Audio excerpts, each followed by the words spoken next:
So, kamusta po mga ka-Streetwise? Ako po si Takeru Miyamoto at welcome po sa aking munting channel. So, mga kababayan, meron pong panawagan itong mga Duterte Bobo supporter na i-boycott daw po ang McDonald's dito sa Pilipinas. McDonald's? Actually, alam nyo nakakatawa dito, no? So, ang tanong ninyo, bakit gustong i-boycott ng mga DDS itong McDonald's nga po? Kasi nga po, no, alam naman po natin na napikon itong mga bobong mga DDS dun po sa concert ni Vice Ganda. Kung saan nga po, no, na ginawan po ng skit or ng joke, no, ni Vice Ganda, si Digong, ang tawag nga nila dito jet ski holiday. So napikon po yung mga DDS dito. So ngayon, dahil sa sobrang galit ng mga bobong mga DDS, dahil daw po ang McDonald's, ang endorser daw nito ay si Vice Ganda, so iboboycott na rin daw po nila yung McDonald's. Actually, it doesn't work that way, no? Well, pag-usapan natin yan, no? Kasi in the first place, mga kababayan, naalala ko yun Noong year 2022 elections, uso yung boycott di ba? Ginawa ito ng mga kakampink. Bobo talaga men, kasi ito 2022 election, kapag merong isang negosyo na publicly na sumuporta kay PBBM, no, para maging presidente nga, nung 2022 election yun naboboycott po ng mga kakamping. Pero nangyari mga kababayan, imbis po na malugi po yung negosyo po na yun, lalo pong kumita, lalo pang dinagsa ng mga tao, mas lalo pang dumami yung customer. And then mga kababayan, no, naalala ko rin po, kasi dati 2022 pa kakampi po natin yung mga DDS noon kasi nga unity team. Ito rin po yung sinasabi nila na hindi daw maganda yung boycott, di ba? Hindi rin effective yung boycott. Pero ang tanong dito, bakit ginagawa nyo ngayon? Yung sinasabi niyo dati na hindi effective ang boycott, hindi maganda ang boycott, tas ngayon naman ginagawa nyo naman ngayon. So ganyan po ka double standard to itong mga bobong mga DDS na to. Kasi actually, ganyan ang ugali nila Pag sila yung gumawa, okay lang. Pag iba gumawa, hindi pwede. And by the way, mga ka-Streetwise, isa pa yung point natin dito, na ilang beses na pong na-boycott ang McDonald's.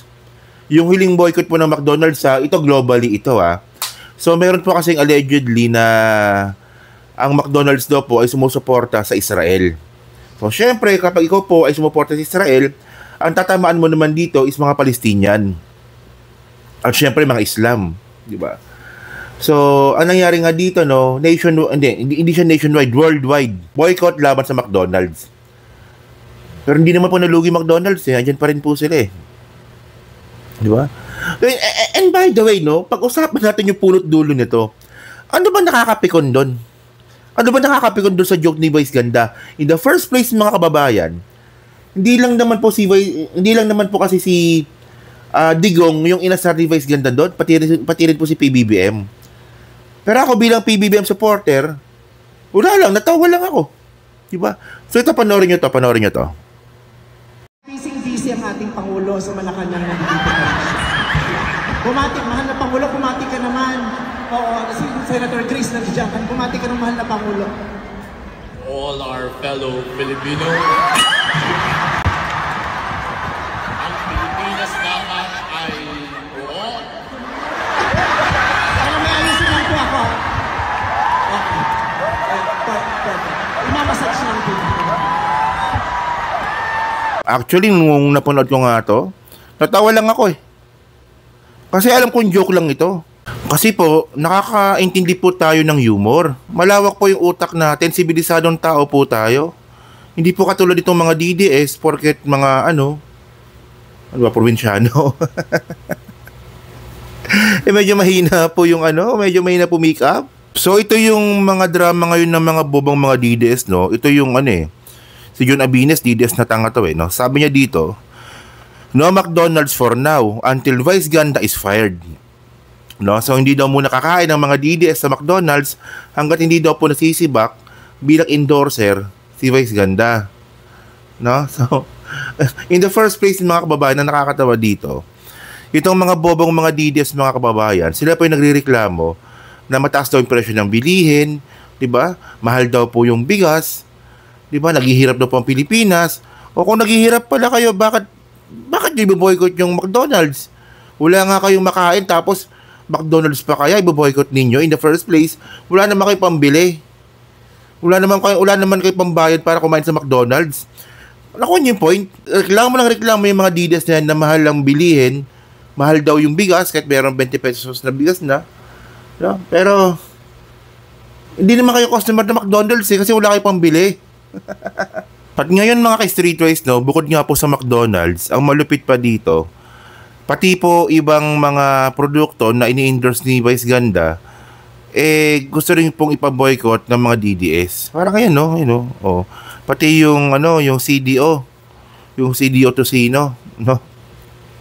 Tanga kumakain ba ka ng Tocino, wala nga kayo pambili, boboycott niyo pa to. Diba?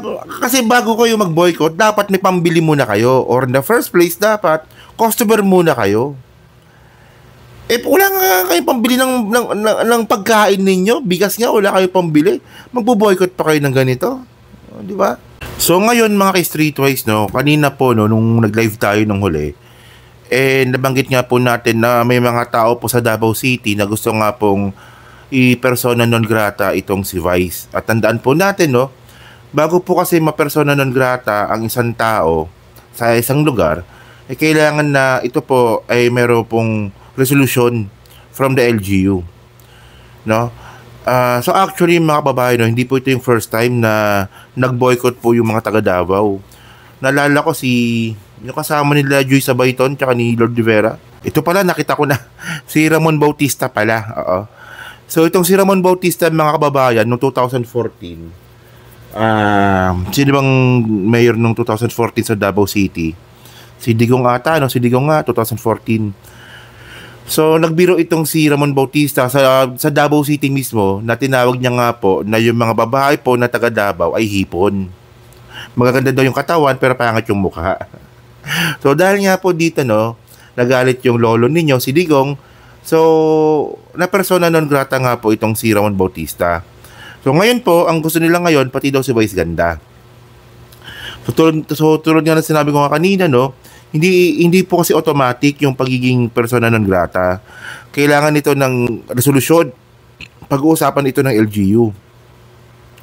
So ngayon, may kumakalat dito na resolution online. Ewan ko lang kung totoo to, pero maganda na rin pag-usapan natin to, no.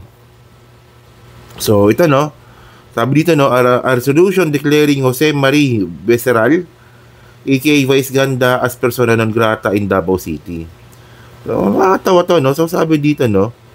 So, ayun na nga, tungkol nga sa video, no? Mamaya, kasi hindi pa nakakapanood yung video, actually, viral yon. Pwede nyo namang hanapin sa Facebook. Marami yan, hanapin nyo lang, Vice Ganda Jet Ski Holiday, no? So, hindi ko na pa-play dito kasi nakahaba pa yung video.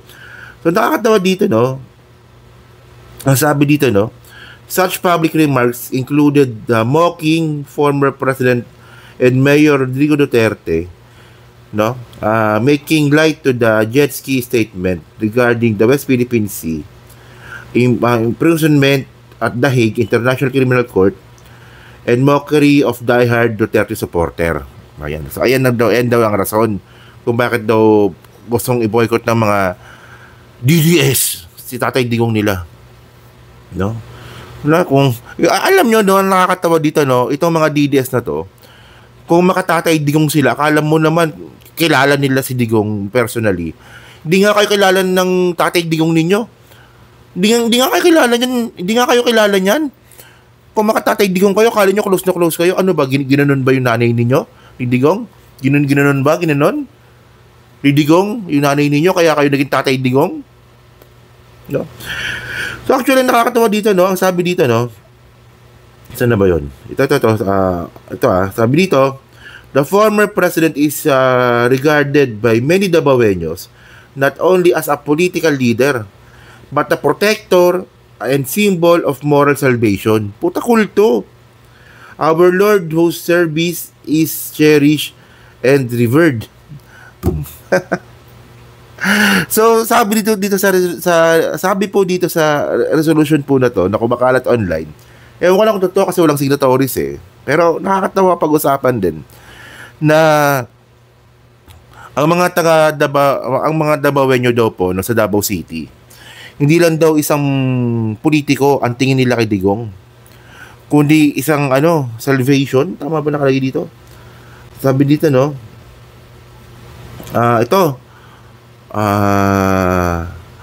but as a protector and symbol of moral salvation. Putang na, moral salvation? Si Digong? Protector? Kulto nga kayo nito pag ganito talaga to. Putang na. Moral salvation? Alam niyo ibig sabihin ng moral salvation? Di ba? So yung morality pala ng mga taga Davao, si Digong ang halimbawa. Ay puta, huwag na lang. Patawa tong mga to. So kayo mga babayan, no? So kayo po, no? Ano po masabi nyo nga po dito sa pag-boycott nga po ng mga DDS sa mga produkto nga ni Vice Ganda na produktong ini-endorse ni Vice Ganda, no? So ano rin masabi nyo nga dito sa resolution po na yan na actually no, it's getting stupid, no? Pa-stupid kayo na pa-stupid, mga baka ng ina kayo. So yun, nasa pa-comment na po sa baba at binabasa ko pong lahat yan. At syempre, dyan po sa Team Replay, pa-like, pa-subscribe. At kung di naman kalabisan, pa-share na rin po ng video po na to. So thank you mga ka-Streetwise. Kita na lang ulit tayo sa persona non grata sa Davao City. So thank you, salamat and babush.